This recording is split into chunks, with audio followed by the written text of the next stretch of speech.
The U.S. Navy says it shot down 2 Houthi missiles in the Gulf of Aden Wednesday. The U.S. Central Command says the Iranian-backed rebels were targeting a U.S.-owned commercial shipping vessel. There were no reported injuries or damages to the ship.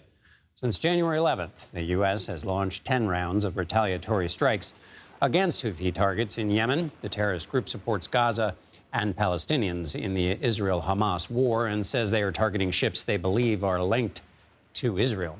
For more on this, let's bring in CBS News contributor Sam Vinograd. She is the former Assistant Secretary for Counterterrorism and Threat Prevention at the Department of Homeland Security. Sam, thanks so much for joining us. President Biden has recently admitted these retaliatory strikes against the Houthis aren't deterring them, but that they will continue. So what's the end game here?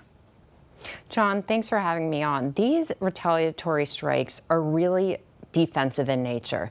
There is no conception that these retaliatory strikes are in any way going to strategically change what's happening in the Middle East right now. At the same time, the administration has to take these steps to defend global shipping, of course, as well as to defend U.S. interests and assets, whether that be military bases, U.S.-flagged vessels, or embassies and consulates in the region. From an endgame perspective, what this really comes down to is changing the cost-benefit analysis of the Iranian regime when it comes to their willingness to continue to activate Iranian proxies in the region.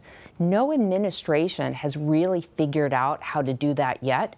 And the linchpin here, John, is getting intelligence on what is ultimately going to change the regime, the supreme leader's behavior.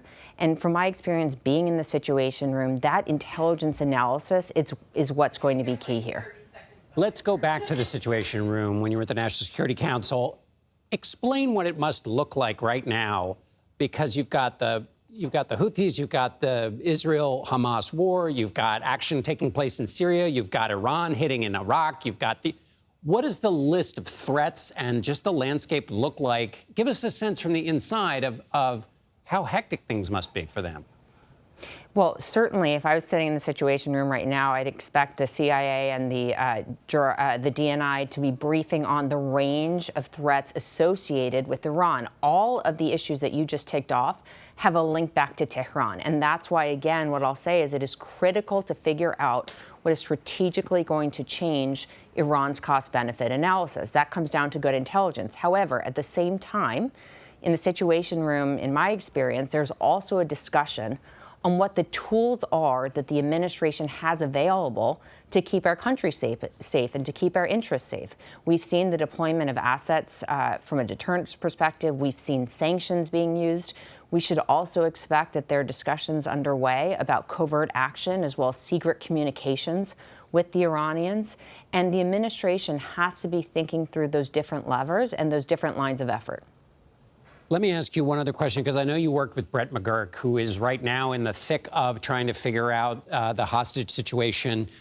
He's working with Qatar. What can you tell us about how those conversations might be going forward and just what the moving pieces would be? Well, John, ironically, I met Brett McGurk in 2007 in Iraq when we were both ducking and covering from Iranian rockets that Iranian proxies were launching against U.S. personnel. Brett is one of the most talented negotiators that I've ever met.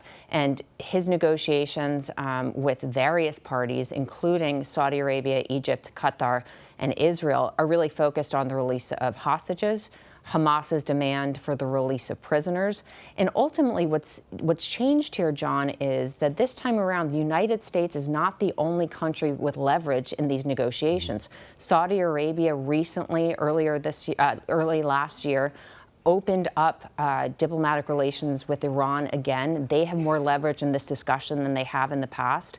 And that's why Brett's relationships in the region with the Saudis, with the Qataris, with the Israelis and others are so critical at this time.